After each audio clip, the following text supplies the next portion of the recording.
السلام علیکم تاسو ګورئ J91 نیوز. اسی خو پاکستان چې کوم دی د حادثاتو واقعاتو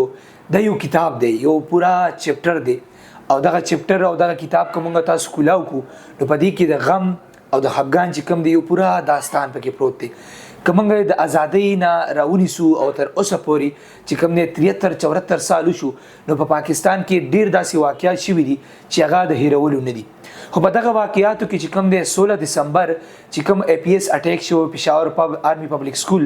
هغه یو داسې واقعه ده چې د خلکو زړونو کې دغه حواله سره درد او حیرانتیا او سوالونه چې کوم دی په ذهنونو کې هغه اوس هم موجود دي. 16 دسمبر راځي هر کال چې کوم دی دغه غم تازه کیږي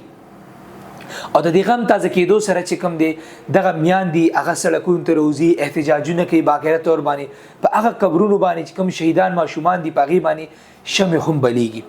دغه میاندې چې کوم دی د خپلو بچنګو تصویران نیسي او د سکیورټي اهلکار چې کوم دی یا زموږ د ملک چې کوم اسټبلیشمنټ دی کوم محافظ دي د هغې نه سوالونه کوي چې ستاسو په موجودګۍ کې زمونږ بچی چې کوم دی ولې غیر محفوظه شو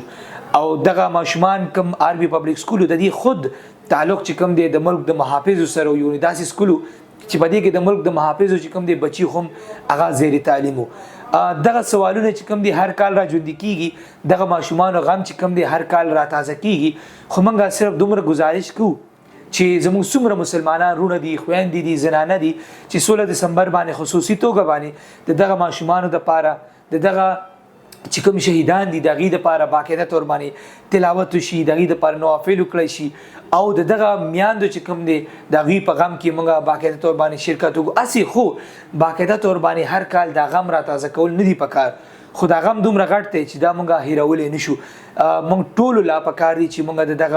دغه چې کوم شهدا فیملیز دي دغه سره ودرېګو، سکیورټي کوم اهلکار دي کوم زموږ د ملک محافظ دي هغه له پکار دي چې د ملک داسې حفاظت کوي زموږ د سوسایټي زموږ د شهريانو چې نیکسټ ټایم داسې قسم واقعات مه ترانه شي او نور میان دي چې کوم دي هغه ونه درديږي، نور خويندې چې کوم دي هغه سرتوري نشي او دغه د ملک چې کوم اوسیدونکو دي دا په دې ملک محفوظ شي. دین علاوه د APS چې کوم شهدا دي هغه ته باقاعده تور باندې کوم ذمہ داران دي هغه ته د سزا ملاوي شي او دغه فیملی چې کوم دي هغه ته د انصاف ملاوي شي.